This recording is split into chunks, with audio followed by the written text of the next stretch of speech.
So this talk is about how to talk about money at veterinary receptionist, and I've postfixed it with prices, proformas, and payments, and we'll explain how that relates as we go through. Our outcomes to learn from this are understanding the difference between some of these terminologies, quotes, estimates, final bills, even that term proforma, and then learn how to explain these clearly and confidently to clients in everyday first opinion general practice. We want to then develop the communication techniques to discuss costs, payment expectations, but doing so in a way that's empathetic, professional, but also really confident and being assertive. I think it's a great British technique that we don't like to talk about money, and therefore we end up with the confusion of things unsaid. And of course, we have to be particularly good at that when it's sensitive or stressful situations, when the animal is ill or perhaps been euthanized. And then work out how to apply consistent processes to ensuring that our clients are accurately informed about fees. So we decrease misunderstandings, improve trust very much doing what you said you were going to do, so delivering on expectations, and how this, of course, is crucial to the financial health of the veterinary practice, which is crucial to make sure that we all get paid and that it's solvent and sustainable as a corporation, but also for us as individuals. I start all my talks with this orientation slide that we use because ultimately what I help veterinary practices do is proactively pursue 4 outcomes by 4 roles, and you'll see where veterinary reception sits in that. And the 4 outcomes are good clinical outcomes, good client outcomes, good financial outcomes, and good team or individual colleague outcomes. In other words, doing it in a way that doesn't stress us out and that we can enjoy the work that we do. And every one of the 4 roles within the veterinary team, so the 4 roles are vets, nurses, reception, and managers, they have to contribute to these 4 outcomes of clinical, client, financial, and team. So of course, we're going to look particularly at how reception do this in a financial sense. Just expanding the definitions of what I mean by those. Clinical resolution, of course, what we're trying to do with our patients is prevent disease in them or resolve disease should they get it. But doing it in a way that feels right for the client and how the client feels, is it right for them and their pet, and doing it in a way that they perceive as a fair price. Those words right and fair are very subjective. No one person thinks the same way is perfect for everybody, and fair is very subjective. What somebody thinks is cheap, someone else will think is expensive. So the 3 elements of money are prices, what we charge for particular products and services. Proforma is just a fancy word for estimate or anticipated cost. I like it because it's got 3 P's in this little tile. And then payments, of course, asking for payment. And then how we deal with payment, because if clients don't have to pay at the time, for example, they're on some sort of financial plan, and I mean like a healthcare plan where it spreads the costs for unlimited consultations or something like that, as well as the classic healthcare plans that we have, or a direct insurance claim. And then doing that in a way that doesn't compromise our individual well-being or morale of our collective team. So in other words, us not doing things or others doing them to us that causes stress. So that's always our outcomes. And in this talk, we're focusing on that 3rd outcome, prices, proformas, and payments. And again, some orientation before we get into the detail. Here's our clinical client journey. We have our pet owning public on the left-hand side of the little veterinary practice.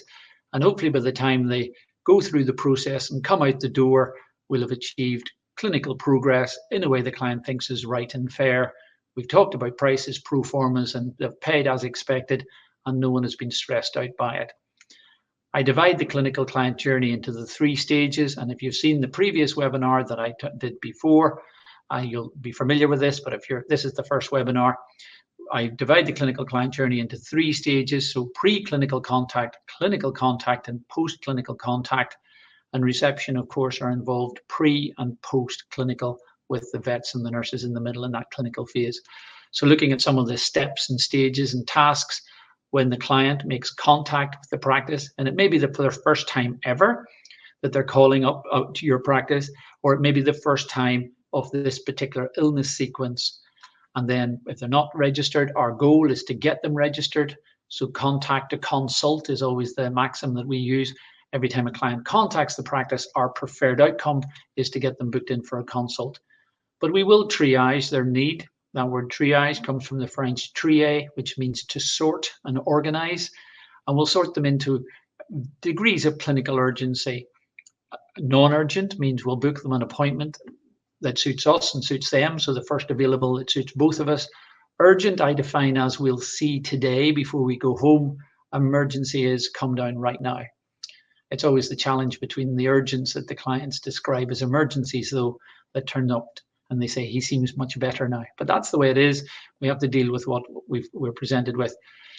90% of preclinical contact conversations at reception with people on the phone or in front of us turn out to end up with one of four outcomes. We either book an appointment, our preferred outcome, or we book an operation, or we book a represcription request for an ongoing medication, or we list a task that has to be done. For example, get the vet to call back about something.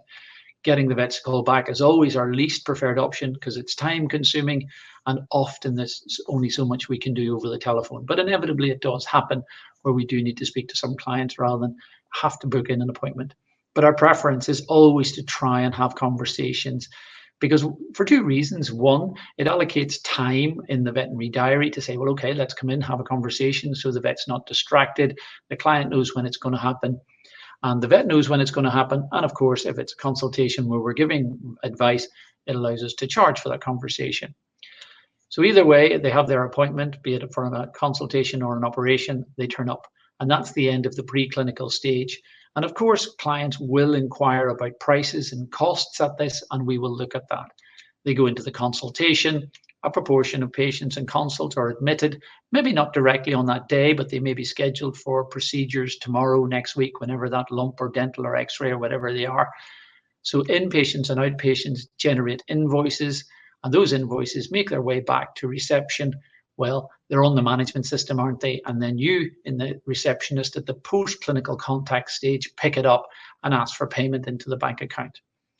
Some invoices or charges may not be paid directly. They may be an indirect payment to the practice via a direct insurance claim, for example, or maybe they're paying on a healthcare plan.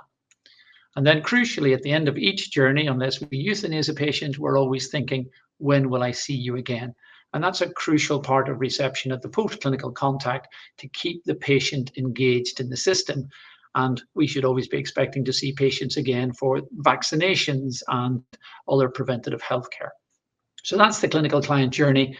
And of course, reception talk about money. These conversations happen at pre and post-clinical contact stages. So let's look at the pre-clinical part, where clients will often ask you about costs. So, and we're going to look at the difference between a quote and estimate, and this term I call Proforma, and what we can do in relation to here. So at the preclinical, it's very much about how much would it cost for. And that's really what you have to deal with. Some of these costs can be given pretty definitely, others are harder, and we're going to look at that, managing that uncertainty. Whereas at the post-clinical stage, it's much more about taking payment for. So let's have a look. So in terms of what you can quote for, a quote is an exact amount. If you buy X, you will be charged Y. And that's what a quote is. It's a definitive number, which is the guaranteed expected cost. So in veterinary, of course, we do have some procedures and services that you can quote for and tell pretty definitely. So how much is a primary consultation? How much is it to euthanize the dog? How much is it for different types of cremations? If they want to have clip claws, express anal glands, vaccinations, of course, for dogs, for cats, for rabbits, for microchipping, for a health certificate. So these are absolute fixed priced. They may, of course, have other services that they may decide to buy alongside them or along with them. But when we know these products, our services, we can actually quote for them pretty definitively. And with the CMA telling that we need to have much more transparency, these are the sort of headline prices that you'll be expected to advertise. And this, of course, is what we might be compared between practices, so clients can do this. But these are only the headlines. Veterinary has done this forever. So how much do you charge for X versus Y? Other costs that we can quote for are neuterings and the various species. So it tends to be your standard consultations, euthanasias, cremations, vaccinations, neutering, these sort of services. And you can say pretty confidently that's how much it's going to cost. However, In terms of how we do this, whether a client is phoning around for something, how we do it very much will determine or influence the probability that they choose us. Please don't assume that clients always are looking for the cheapest outcome. They're looking for someone that they perceive as right thing, fair price. So, okay, fair enough. You might cost a little bit more than the practice down the road, but it sounds like you know what you're doing. Or I liked the way that you spoke with me in terms of helping me sort things out, or you didn't make me feel embarrassed for asking about money. Many clients do. They're apologetic and embarrassed about asking for something, or sometimes what they do is they ask so aggressively because they're almost like, well, I know my rights. You just tell me the information I need to know, and I'll decide whether it's for me. Whereas if you strike a rapport with these clients, they're much more likely potentially to actually book in something, as opposed to just giving the number. So if somebody says to you, how much do you charge for example, a vaccination course for a puppy, giving them the direct answer to the question that they've just asked, ironically, is not the best way to do that. Now, that doesn't mean we be difficult and not give them the answer to the question. So rather than just saying, oh, you asked me the question, I'm going to say £100, there's a better way to actually engage the conversation. So if somebody's asking about a puppy vaccination, yeah, a little bit of chat. Oh, okay, how lovely, a new puppy, that's fantastic. They may or may not have had their puppy yet. So the price depends on what your puppy needs, and that makes sense. They may have asked, how much is it for a course? They may or may not even need a course. Many puppies come with the first vaccination from the breeder. So my point is, take gentle command of the situation, find out what they need. It gives an opportunity to actually open a little bit of rapport, show a little bit of personality, show a little bit of empathy, and they go, oh, you're a nice person. Your practice must be lovely. I think I'll actually use you, even though you're a couple of quid more than down the road. So the way to do it is, okay, do you mind if I ask a few questions about your puppy so I can get the right price? Engage, be purposeful, come across as saying, okay, I want to get it right for you, and I can do it that way. Now, we don't want 1,000 questions. I'm sure yourself, when you're phoning for a quote on something else, you don't want to be kept for 20 minutes being interrogated. So we need to do this pretty efficiently, but at the same time, a few questions. So I recommend no more than 3 questions before you give the client an actual sum, because otherwise they'll go, oh, just tell me the price, please. So classic is how much for vaccinations. So you can ask, has your puppy had any vaccinations yet? That's an absolute reasonable question. If they say no, you can then know that they need a course. And then you can have another question out of interest, how old is your puppy right now? That's relevant for knowing when the vaccination course will start. So you can direct them as to when they can get the puppy in. 8 weeks, most vaccines are licensed from. And what breed? Well, that can be a bit of chat. It used to be relevant when your healthcare plan was categorized by size. Sometimes some practices still do have small dogs, middle dogs, larger dogs, and have different prices. So that may be the relevance of that question. A lot of practices now just charge the same irrespective of the breed of the dog, or even, same for cats. If you are going to ask about the name of the puppy, and the relevance, this does not affect price, of course, make sure you do it at the right stage. I know some people are taught to say the first question you should ask is the name of the puppy. But if you think about the logic of that, client goes, how much do you charge for a puppy vaccination? And then you say, oh, how lovely. What's your puppy's name? And I had a client in last year who went, can I ask you a question, vet? Do you charge different prices according to the name of the puppy? And I went, what? And he went, well, I phoned another practice, and the first thing they asked me was, what's my puppy called? And he said, well, I told them, you tell me the cheapest name and I'll call them that. Because he was confused. But what the receptionist was trying to do, of course, was build a little bit of rapport, but it came across as a little bit awkward and clunky. So if you are going to ask the name, make sure you do it at the right stage, because otherwise it just comes across as a bit weird. So now we know what this puppy needs. So if you happen to get the name, the point of doing that is you can customize the quote to the query, the caller. Okay, so Molly will need her full course of vaccinations, with the first one at 8 weeks and the second one 4 weeks later, whatever it is. Okay, so you've now said this is what we need, and I can now give you a price for that. You will have more than one option. Whilst the client has asked how much for a primary course of vaccines, you know, if your practice, which almost all practices do now, offer healthcare plans, you know there's an alternative way for them to pay for that. So again, take command of the situation and the options. If you're ever giving people more than one option, before you start articulating the options, I recommend telling them how many options you're about to explain, because psychologically that helps their brain prepare and receive for that amount of information. Sometimes if you just start talking, clients get confused and they go, okay, are we still on option one? Or are you now talking about something different? Okay, so you can say you've got two options. Ultimately, you can do pay as you go, where you can pay for the course and that costs, for example, £100. Or we have the option of the healthcare plan, whereby we combine that vaccination into a program of preventative healthcare and we spread, you get a discount and we spread that over 12 months by direct debit.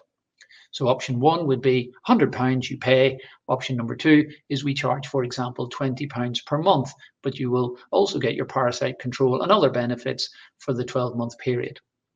So very succinctly, the benefits of the healthcare plan are you get a discount, you get to spread the cost. Because normally, of course, when we spread the cost on any purchase, we usually pay more because you have to pay, for example, interest on the deferred payment, where not only is this no interest, it's actually a discount. So it's a total win-win. Spread the cost, get a discount. So we need to be really succinct in how we describe the healthcare plan. So we're describing to the client, you've got a couple of options. I use the mobile phone language, pay as you go. It makes sense to them. They don't have the commitment, but they don't get the benefit of the discount for the lack of loyalty or commitment to the healthcare plan. Now, just by the way, when you're speaking with a client who's never been to your practice before, what you really don't want them to do is make a choice about the healthcare plan, or sorry, which puppy practice they're going to use based simply on a price. Really, are you going to decide who's going to look after your puppy for 15 years potentially based on the price of a first vaccination? That seems like a very weird, very narrow way to choose which practice. So that's what I mean by the question mark and the pounds. Are we really going to make a choice just on money? So perhaps you want to tell them a little bit about us, but do it succinctly without it being a big sales pitch. And usually people like to know 3 reasons. Psychologically, we start being convinced when we see 3 pieces of evidence that says, okay, yeah, okay. So this is what I encourage practices with receptionists is to have discussed. What 3 things do you believe you do well compared to the competition? So just to be clear, you're not mentioning the competition. You're not saying they don't do this, they don't do that. That would be unprofessional. You just promote the things that you do. Now, there may be things they do that you don't do, but that's the client's problem to find out. You emphasize things that you do really well, and you have to do it succinctly. And I don't mean saying things like, well, we're really friendly, we're really nice. Every practice thinks they're friendly and nice. I'm talking about more tangible benefits. How to lead into this? So, phraseology. Are you familiar with us as a practice, or do you want me to take literally 30 seconds and tell you a little bit about us? If you say 30 seconds, most people will go, okay, well, I'll wait for your 30 seconds, as opposed to feeling I'm going to be on the phone for 20 minutes getting a sales pitch. So you want to do it really succinctly. Well, 3 things about us that we think we do particularly well. We're open 7 days a week if you are. We do our own out of hours if you do. These are, I call aces in the poker game of who the client chooses. 7 days a week, own out of hours would be phenomenal. If you're a small practice with a small number of vets, emphasize the benefit of continuity. We're only a team of 2 vets. What that really means is you get to know our vets, and clients love that. They get to see the same face all the time. If you're a big practice with many vets, you say, well, we've actually got a team of 20 vets. They have various specialist interests or expertise. And what that means is there's very little that we can't sort under our own roof. So emphasize the benefit of what you've got. But whatever it is, you may say we've got wonderful parking. We've got 100 spaces at the door, or whatever it is, but be succinct to say that is a big appeal. And then the move to get them registered. So would you like to register with us now and book that visit? I can do that right now for you. So make the move rather than just giving them the price and then everyone going quiet and hoping the client says, yeah, can I book in? You make your move. And if you do it politely and assertively like this, so do you want to register with us now? We can get that visit in to see Molly. I can do that for you right now. And then you wait. And they'll either say yes or no. If they say yes, will you crack on? If they say a version of no, okay, can I think about it? Can I come back to you? It's whatever reason it will be. And what's a useful little tactic if they say no is say, okay, no problem. I know I've given you a lot of information. Would you want me to email you a summary of that information, including those price options?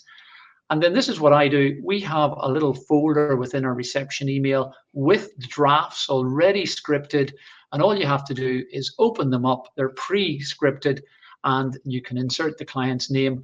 And then, for example, thank you for inquiring at Albury Vets about the care of your puppy. That's actually not what they inquired about. They inquired about a price, but you have now expanded the agenda quite rightly in their head. This is about puppy care. It's not about puppy prices. And then very succinct little email, as promised, blah, blah, blah. And then here's the thing. And you can either send them the link to the website where that information is, or if you actually want to make an attachment, one for puppies, and you might have one for kittens, and you might have one for neutering, and you might have one for something else. So these emails are already drafted, so you don't have to start typing them. You don't have the time to do that. You just want to hit send. And then you can just take the client's email. Now, this client, of course, won't have gone through GDPR because they're not registered with you. So I say to them, if you don't mind, I can take your email. I said, this email will not be used for anything else other than just to send you this information if you're comfortable with that. If they say yes, hit send. Really quick, done. So by having those drafts, it's really efficient way of doing it. And then you can give them more information. So that's how to give quotes using the options. The big point I want to emphasize there is take command and say, you know what they're really wanting is to get their puppy vaccinated. So you can take it from the question they've asked to the options they've got and the value of that, both in terms of the value of the service and the value of your practice. Clients, of course, ask for questions about prices for many things. How much is it to have my dog's teeth? How much is it to remove a lump? Now, you have no clue how bad the teeth are. You don't know how big the lump is, never mind the anesthetic. So this is a really impossible question to answer over the phone. As a receptionist, it's difficult, if not impossible. As a vet, equally as impossible. So really, my big advice to my reception team is if it isn't an exact price, in other words, the project isn't a single price, I call this project fixed pet. If the project isn't a single price, like a vaccine, a consult, or a neutering, don't even start to guess, because guessing causes trouble. So for example, how much do you charge for a dental? Well, it depends. Most of them tend to be less than around 1,000. And clients may be comparing it to down the road. Goodness, that's even more than my current vet. But you've given a slightly, what I call a sort of conservative defensive estimate, so the client isn't shocked if you give it too low, and bet you they will think, well, let's have a think about that, as opposed to, wow, that's a lot. But then if you actually try to go too low, not having a clue of the dog's teeth, well, it depends. D-scale costs £250 or whatever a D-scale is. And then the client sort of thinks, oh, that's really cheap. Let's do that. But what happens is it's not a D-scale at all. It's rotten teeth like this dog on the right. And then they kind of go, well, hang on, your reception told me about £250. And I'm sure, of course, you would say, well, if more needs to be done, if there will be extractions. But we know that clients like to twist things. So it's really difficult, of course. And I don't think there's any point in saying, well, it'll be somewhere between £250 and £1,000. That's a meaningless, really, estimate. Okay, a ballpark, but it's not really of great value.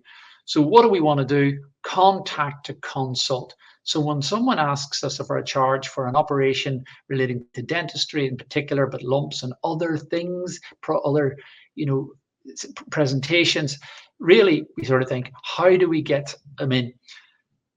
So here's a little pattern that I think's worked pretty well. Yeah, hi. Okay, we get asked that a lot. That's a nice reassuring phrase to clients to say, don't worry, don't in any way feel embarrassed about asking that. We get asked that a lot, and clients go, okay, good, it's not just me that's looking a little bit tight for my pet or whatever it is. It's a tricky one though, because the price or what you'll pay varies on quite a few things that we're not able to determine over the telephone. The best way to get you that price, that estimate, is actually to book you in and see one of our vets. Now, and then take the empathy to the clients, because the clients go, oh, okay, that's awkward, that's difficult, is that going to be charged? Is say to the clients, yeah, I appreciate you probably don't want to hear this, but actually the best way, so it comes across as empathetic understanding, but also comes across as, but let's do it properly. The best way to get you booked in, And the client will probably ask, so will I be charged for that consultation? You've got various options. Now, when I say you, I mean your practice policies. These are things that different practices do at different stages of their life cycle. You may decide that any initial consultation with a potential new client is free. No, come in and free consultation initial. We'll do an assessment. We'll give you that estimate for free. Some practices don't do that. They want to charge for the primary consultation, whatever it is, because they're so busy. They don't need to give away free consults, they perceive. So they'll say, well, yeah, you will be charged a consult, and the primary consult is X, whatever it is. And sometimes I do this. I'll say, well, so I don't want to give away a bunch of free consults. I'll say, well, initial consultation costs X. However, if you end up having the dental with us, we will credit back that initial consultation charge against your dental bill. So it's a way of saying, hey, you get it credited back if you commit, but at the same time, we're not giving away a lot. What I do find, though, is competition is getting increasing. More and more practices, lots and lots of independent practices, startups doing things to try and attract clients. The initial free consultation seems to be by far the most popular. And that's easier for you as a receptionist to say, no, let's get you in, let's get you registered, contact to consult. But either way, you got to have a policy, and you need to make sure that everyone knows it and abides by it. And by everyone, I mean, there's no point in you saying one thing to the client and then the vet doing something different. It needs to be clear between what you're giving advice on and what the vets are actually doing. So pro forma is just a fancy name for basically how much, if we do this, this is how much it'll be. And I do this more and more now. I've probably done this for the last 10 years of my career. I give clients what I call the probable pro forma estimate, which is different from estimate. Sounds guesstimate-y. And also it sounds like, well, but at the end of the day, we'll charge whatever we like. Clients, human beings, don't like uncertainty. If it's hugely different between 250 and 1,000, you kind of go, oof, that's a lot of variation. Whereas I sort of say, okay, having a look at that lump, I can see the assessment, and pretty much I expect that lump to go this way in terms of the surgical procedure. And if it goes this way, this is what we'll probably, this is the probable pro forma. This is what we'll charge you. Now, again, I'm saying this more for vets than you. It's just a by the way. It's not necessarily something you would talk about over the phone when somebody's saying how much for a lump and you start giving probable pro formas.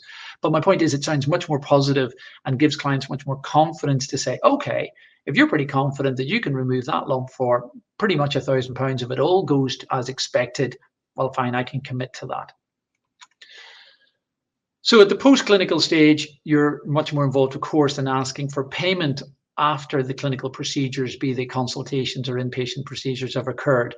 So you're meeting clients at discharge from operations or on the way out of the consultation, and you're asking for payments.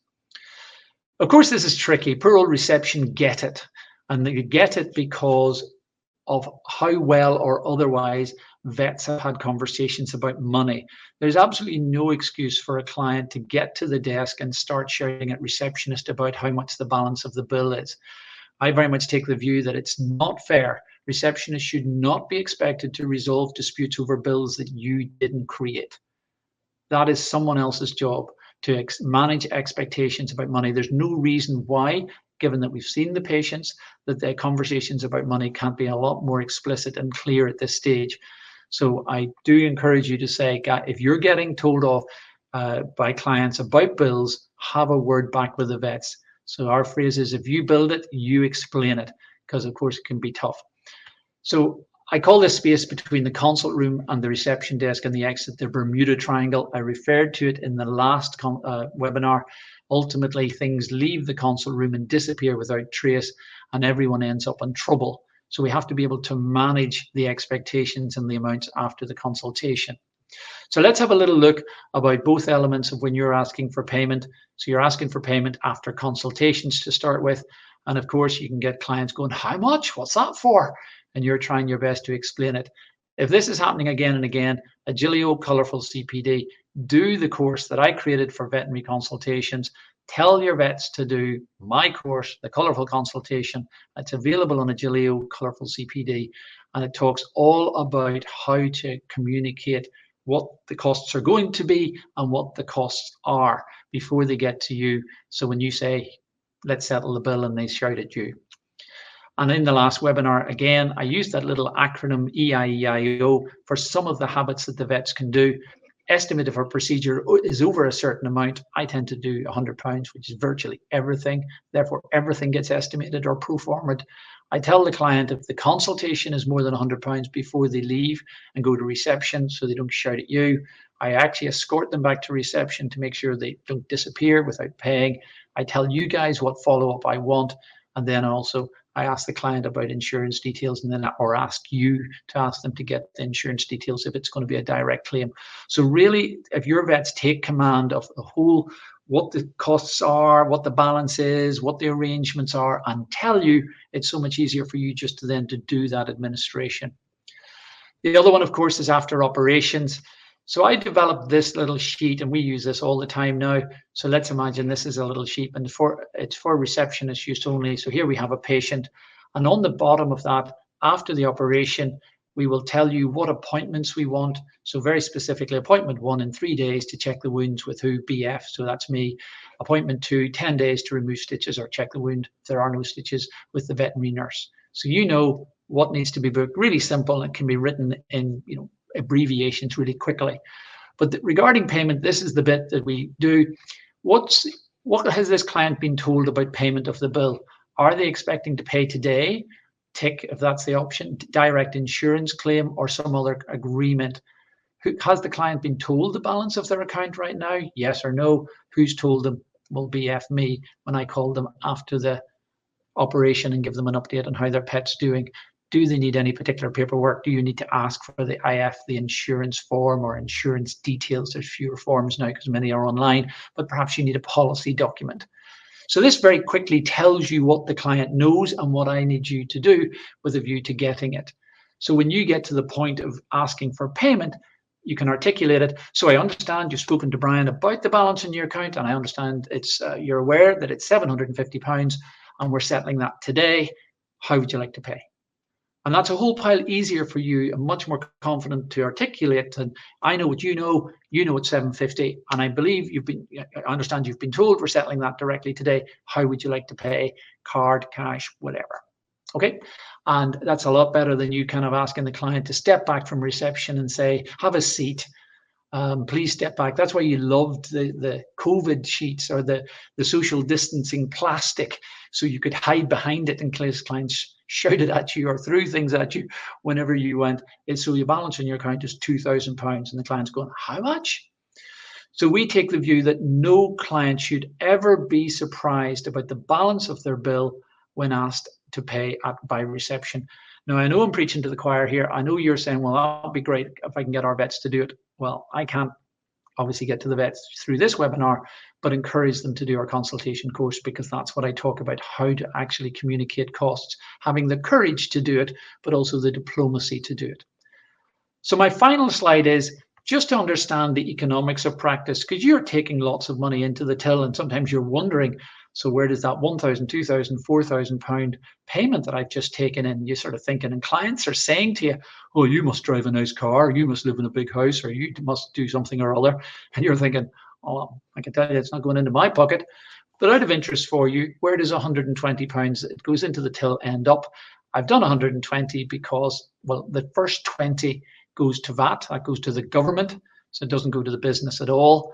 And out of the remaining 125 goes for what's known as the cost of sales. So these are things that we buy, that we resell. So medicines, consumables, food.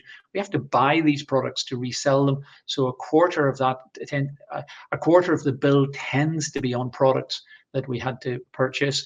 20% of the bill or the economics of the practice goes in the vet team. Now 20 would be good. A lot of practices, it's 25 to 28%. And then similarly to the non-vet team, so the nurses, reception, and any administrators that you have, again, 20 would be tight, 25 is more likely. So I've sort of said wages tend to be 40% of the net income. It's probably, I mean, that would be really good.